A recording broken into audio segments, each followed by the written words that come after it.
성도 여러분들 안녕하십니까? 1월 29일 일요일입니다. 함께 하신 여러분들을 환영합니다. 저희들이 영상으로 하는 교과 공부를 지금 시범적으로 이렇게 제작하고 있습니다. 오늘 그래서 여러분들을 이렇게 화면을 통해서 뵙게 됩니다. 이제 기도하시고 시작하도록 하겠습니다. 하늘에 계신 아버지 하나님, 이 아침을 우리에게 허락하시니 감사드립니다.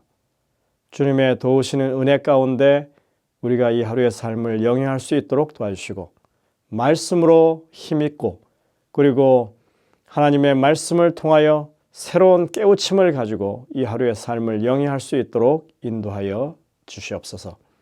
주님 앞에 무릎 꿇어서 아뢰는 모든 성도들의 탄원의 자리마다 함께 하시고 그 심령에 역사하셔서 믿음을 더욱 크게 하시고 하나님을 굳건하게 붙잡고 어려움 가운데서도 주님의 능력으로 승리하는 하루의 삶이 되게 인도하여 주옵소서. 특별히 질병으로 고통당하는 주의 백성들을 불쌍히 여기셔서 그 육신의 회복을 허락하여 주시고 마음의 평안함과 참으로 기쁨이 넘치는 그런 주의 이 돌보심이 있게 하여 주옵소서. 오늘 이제 시작하는 시간이오니 마치기까지 주의 성령께서 말씀을 펴는 그 모든 심령마다 함께하여 주옵기를 예수님의 이름으로 간절히 기도드립니다. 아멘. 이번 주에는 오호가 빚을 다루는 법이라는 주제로 함께 말씀을 연구하겠습니다. 먼저 기억절 말씀을 보실까요? 부자는 가난한 자를 주관하고 빚진 자는 채주의 종이 되느니라. 잠언 22장 7절에 있는 말씀입니다. 현대 자본주의 사회에서 빚이라고 하는 것은 마치 본질적인 것인 양 말하고 있습니다. 자본주의는 빚을 먹고 산다. 이렇게 표현하죠. 심지어 이렇게도 말합니다. 자본주의에서 경제 성장은 곧 빚이 늘어난다는 것이다. 이번 주 이 과정의 도입부에는 빚을 이렇게 정의하기도 합니다. 빚은 미래의 소득을 오늘 앞당겨 쓰는 것이다. 내일 쓸 것을 오늘 조금 앞당겨 쓰는 것, 가능한 일이죠. 하지만 내일의 소득이 보장되지 않을 경우에 빚은 결국 미래를 좀먹는 자의 행위가 될 수가 있습니다. 그럼에도 불구하고 오늘날 우리들의 인식 속에는 빚을 지고 사는 것이 매우 당연한 그런 삶의 방식이라고 생각되는 것입니다. 지금 한국은 가계부채 그리고 자영업자의 부채가 1,000조라고 말합니다. 1인당 평균 빚이 8천만 원이라고 합니다. 주택빚, 카드빚, 자동차 할부, 육아나 또는 학자금 대출, 개인 사업을 위해서도 빚을 지지 않고서는 살아갈 수 없는 것이 이 현대 사회의 구조적인 현실입니다. 사실 빚 없이는 서민 생활 자체가 불가능한 것처럼 보이기도 합니다. 그렇다고 빚지는 사람들이 낭비벽이 심하거나 혹은 허랑방탕한 생활을 해서 그런 것이 아닙니다. 빚지는 사람들 대부분은 가난에 대물림을 하는 서민들입니다. 빚에 쪼들리는 사람들 사이에서 그래서 나오는 말이 살려고 일하는 건지 빚을 갚으려고 일하는 건지 모르겠다, 그런 말이 나오고 있습니다. 이 새벽 기도 시간에 빚 얘기를 하는 것이 너무 좀 현실적인 얘기라서 어울리지 않는 듯이 보입니다. 그러나 우리의 말씀 묵상은 삶의 현실을 외면하지 않습니다. 이런 각박한 현실 속에서 우리가 어떤 생각, 어떤 기도, 어떤 행동을 취할 것인지 깊이 생각하는 그런 시간이 되기를 바라면서 오늘 말씀을 저희가 드리고 있습니다. 성경은 그리스도인들에게는 빚지는 것이 당연한 것이 되어서는 안 된다고 말하고 있습니다. 성경은 직접적으로 빚을 지지 말라고 얘기합니다. 성경에는 빚에 관한 권면이 적어도 26번 등장하는데 모두 빚에 대해서 부정적으로 이야기합니다. 돈을 빌리는 것은 죄가 아닙니다. 하지만 그러는 것이 결국에 나쁜 결과를 초래한다고 성경은 이야기하려는 것입니다. 빚지는 일에 대해서 부정적임에도 오늘날 그리스도인들은 빚 문제가 일상생활 속에 배어 있기 때문에 그래서 이 문제에 대해서 그렇게 딱 떨어지는 답을 말하기가 어려울 수 있습니다. 재정적인 의무에 관한 이야기를 하면서 바울은 이렇게 권면합니다. 모든 자에게 줄 것을 주되 조세 받을 자에게 조세를 바치고 관세를 받을 자에게 관세를 바치고 두려워할 자를 두려워하며 존경할 자를 존경하라. 피차 사랑의 빚 외에는 아무에게든지 아무 빚도 지지 말라. 로마서 13장 7절 8절입니다. 개인이나 기업 그리고 국가를 망라해서 빚이라고 하는 것은 전 세계적인 문제입니다. 우리는 그래서 빚을 지게 되는 이유와 그리스도인으로서의 대처 방법에 대해서 알아보려고 합니다. 어느 시대, 어느 사회에나 빚을 지고 사는 사람들은 항상 있었습니다.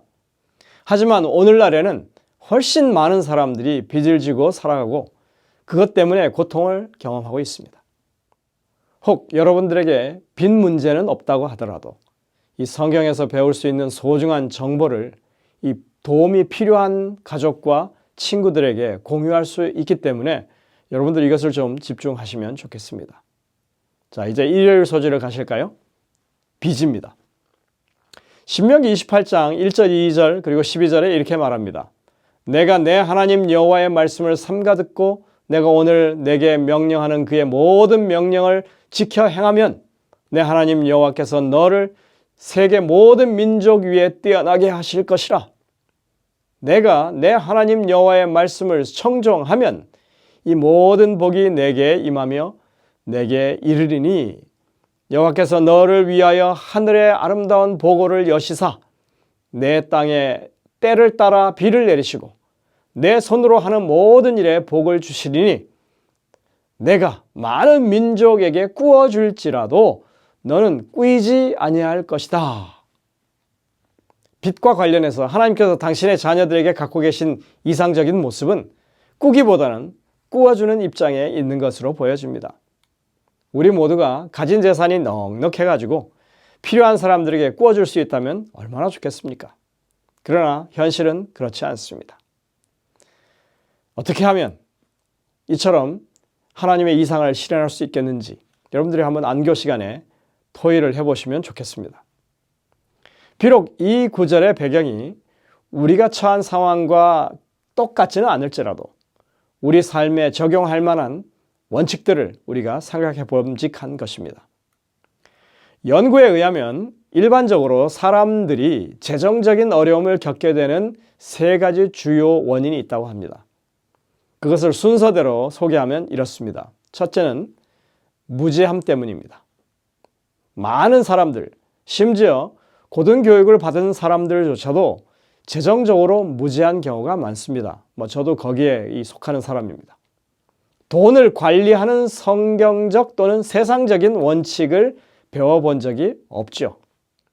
우리들이 중고등학교를 다닐 때 현금 출납부, 일명 가계부를 작성하는 방법을 배웠습니다. 한 달 동안 얼마만큼의 돈이 들어오고 얼마만큼 나갔는지를 기록으로 남기는 것입니다. 그렇게 하면 자연스럽게 돈 관리에 대한 개념이 생기게 됩니다.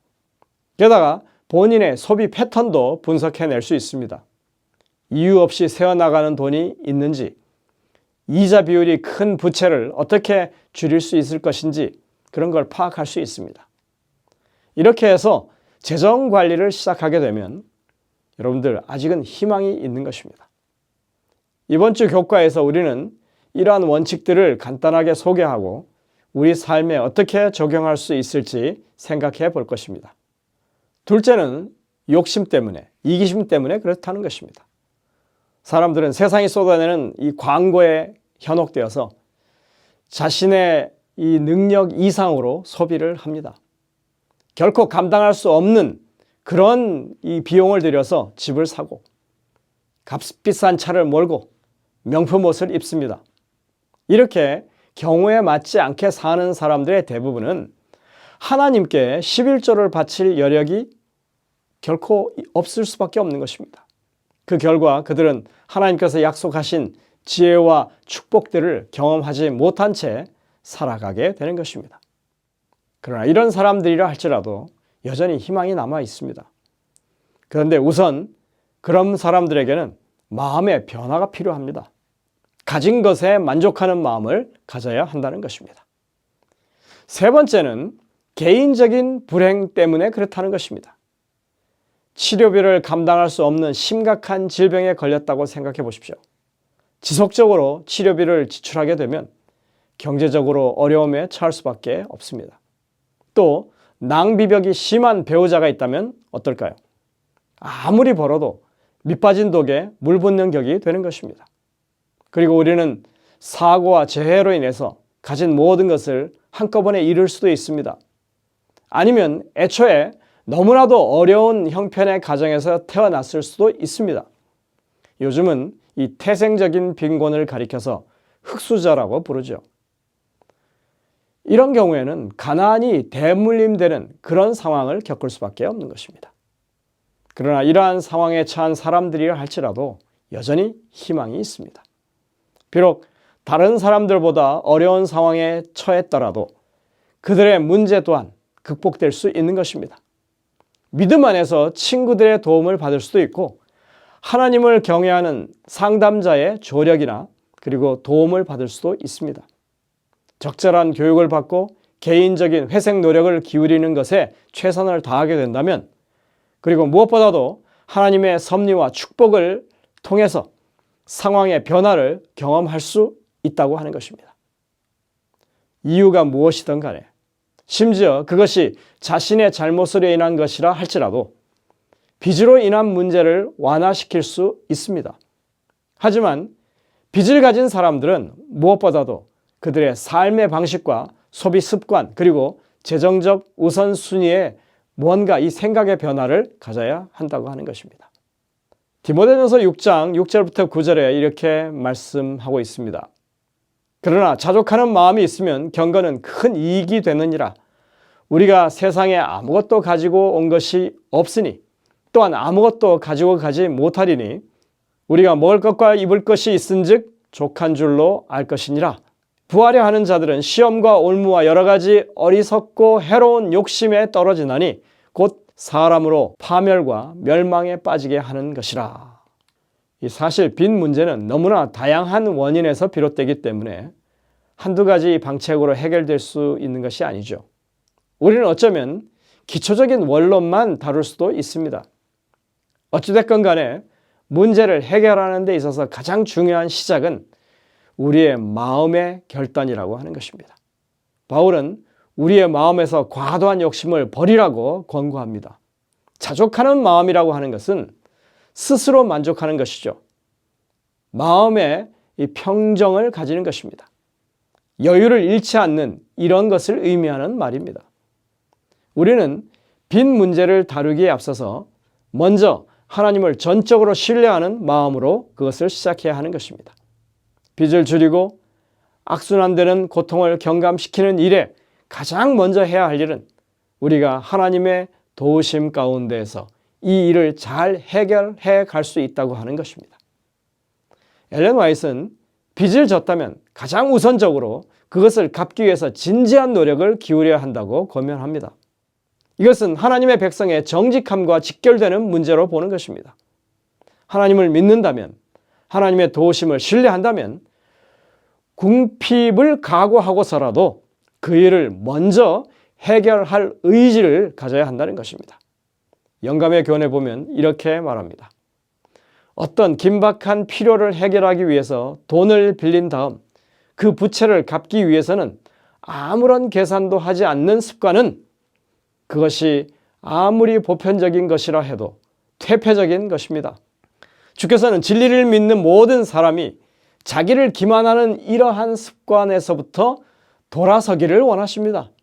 그들은 부정직한 행동을 하기보다는 차라리 궁핍을 견디는 편을 선택해야 할 것입니다. 청지기에 보내는 기별 255쪽입니다. 정말 이러한 마음의 확고한 결심을 할 수 있도록 또 하나님이 우리를 도우실 수 있다고 하는 믿음을 가질 수 있도록 하나님께 오늘 이 시간 간구하게 되시길 간절히 바랍니다. 기도하시겠습니다. 하늘에 계신 아버지 하나님, 너무나 많은 사람들이 빚으로 고통당하고 있습니다. 그리고 그곳에서 헤어나오지 못하는 그런 수많은 사람들의 모습을 봅니다.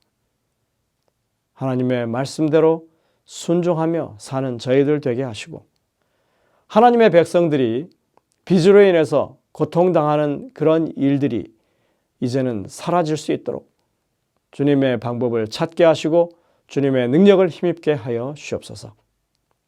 우리가 이번 주에 공부하는 이 모든 교과를 통해서 참으로 모든 성도들에게 큰 유익이 되고 주변 사람들에게 아름다운 모본이 될 수 있도록 주님 이끌어 주시옵기를 예수님의 이름으로 간절히 기도드립니다. 아멘. 여러분들 오늘도 이 주님의 말씀을 깊이 묵상하면서 주님의 음성을 듣게 되시길 바랍니다. 이제 개인적으로 기도하는 시간을 갖도록 하겠습니다. 저희들은 내일 다시 뵙겠습니다.